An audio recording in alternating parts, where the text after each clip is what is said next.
Si quelqu'un est en Christ, il est une nouvelle créature. Les choses anciennes sont passées, voici, toutes choses sont devenues nouvelles.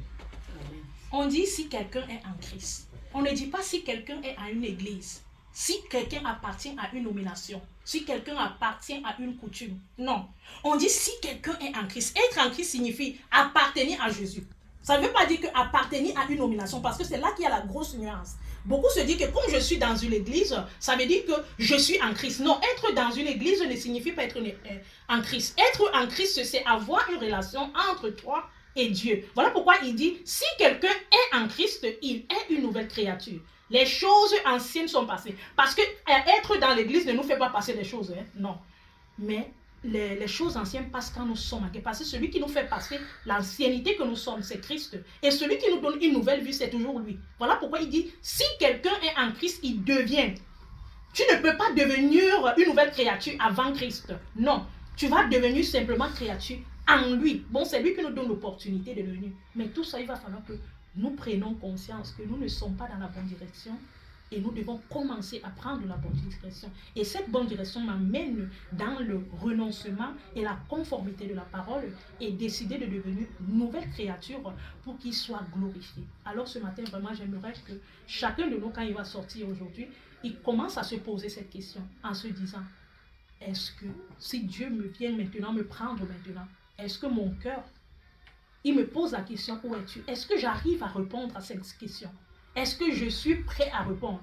Et si tu sais que au-dedans de toi, tu n'as pas le bon chemin, tu as encore le temps de te repentir, tu as encore le temps de changer, tu as encore le temps de commencer à marcher selon ta vie. Là, je ne te parle pas de dire que je dois appartenir à quelqu'un. La relation avec Dieu n'a rien à voir avec l'église, nomination.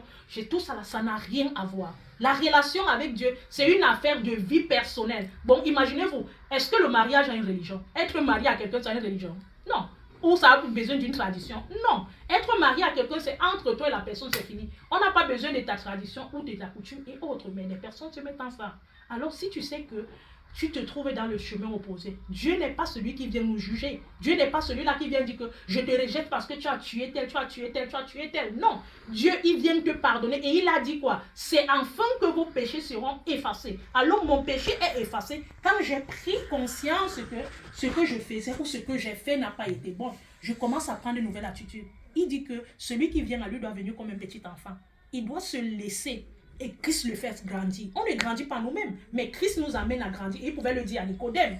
Il dit que quoi? Tu dois être baptisé d'eau. Nicodème dit, mais je suis grand. Est-ce que je dois renaître? Mais Nicodème dit, Jésus lui dit non. Mais imaginez-vous que Nicodème était un docteur de la loi.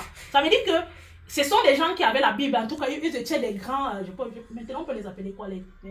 C'est pas, ce sont les gens de la théologie là. Nicodème faisait partie de ce temps des gens de la théologie. Ça veut dire que ce sont les gars qui dormaient avec la Bible. Ils connaissaient toute la Bible. Mais ils ne connaissaient pas ce qui signifie naître de nouveau. Parce que lui, il vivait simplement la lettre, mais il ne vivait pas la relation. Alors, la vie chrétienne, ce n'est pas une affaire de lettres, mais c'est une affaire de relation qui se vit quotidiennement entre la personne et Dieu. Que le Seigneur bénisse sa parole et qu'il bénisse ce moment. Amen. Amen. Amen.